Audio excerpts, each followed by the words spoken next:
Good morning, everyone. Chapter 20. Never judge anyone means किसी को भी जज मत करो. क्यों? Because judgment is the act of judging or assessing a person or situation or event. It is a cognitive process of reaching a decision or drawing conclusions. But throwing a judgment on issues simply without evaluating the source is unjust. Means situation को समझे बिना, conditions को अपने ऊपर apply किए बिना किसी भी तरह का जजमेंट देना अनजस्ट कहलाएगा. क्योंकि कोई भी जजमेंट देने से पहले आपको ये समझना होगा कि सामने वाला व्यक्ति जो है वो कैसी कंडीशन में है. इस चैप्टर में ऐसा ही बताया गया है. A doctor entered the hospital in Hari after being called in for an urgent surgery. He answered the call ASAP, changed as soon as possible. ASP, as soon as possible. Changed his clothes and went directly to the surgery block.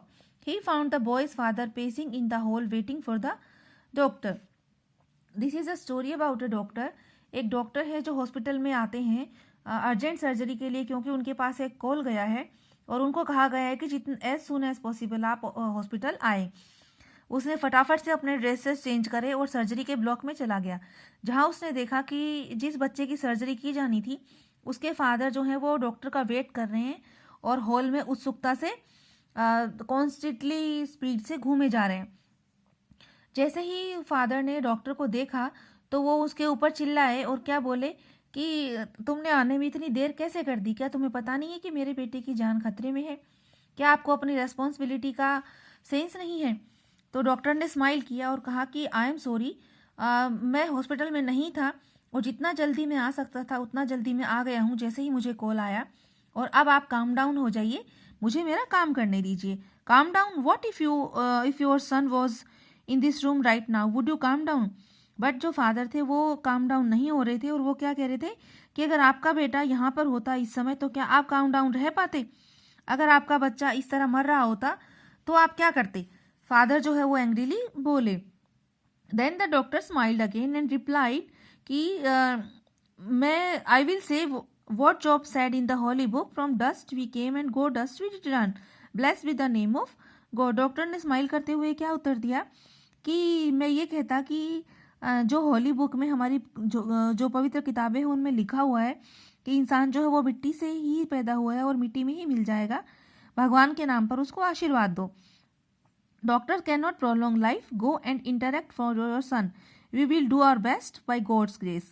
Doctor ने फिर आगे क्या कहा कि doctor भी हमेशा जीवित नहीं रहते. तुम अपने बेटे के लिए प्रार्थना करो और भगवान की दया से जितना हम कर सकते हैं उतना हम करेंगे. फिर फादर क्या कह रहे हैं, मरमर्ड करते हुए कह रहे हैं कि एडवाइस देना बहुत आसान है बट करना सहना बहुत मुश्किल. देन क्या होता है, the doctor went and did the surgery. जो डॉक्टर है वो सर्जरी के लिए चले जाते हैं. The surgery took some hours after which the doctor had gone out happily. Thank goodness your son is saved. And without waiting for the father's reply he carried on his way running. Surgery कुछ घंटों तक चली और surgery जैसे ही ख़त्म हुई doctor जो है वो खुशी से बाहर निकले और उन्होंने कहा कि भगवान की दया है कि तुम्हारा बेटा बच गया है. और फादर का रिप्लाई सुने बिना ही वो वहाँ से फटाफट दौड़कर निकल गए.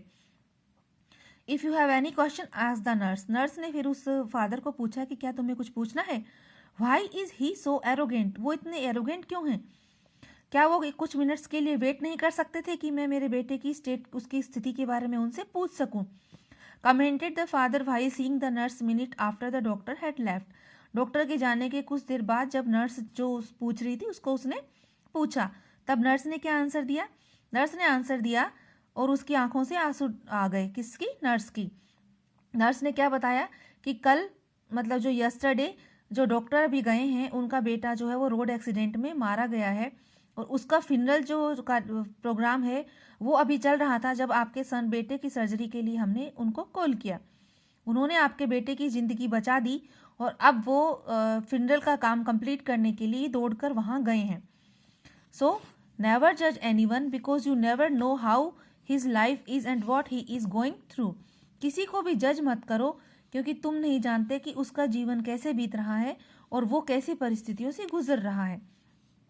Always do your best to help others no matter what you are facing.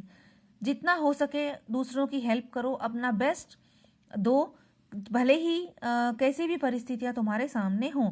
Means जैसे कि डॉक्टर ने किया, उसके लिए लाइन आई है कि भले ही वो कितनी भी विपरीत परिस्थिति में था, बट उसने अपने फर्ज से पीछे पैर नहीं हटाया और आगे बढ़कर उसकी सर्जरी की। और जो फादर था उसके लिए कहा गया है कि किसी को भी जज इस तरह से मत करो जब तक तुम उसकी कंडीशन के बारे में ना जानो। Okay students, now read the chapter, try to understand it and do complete the work.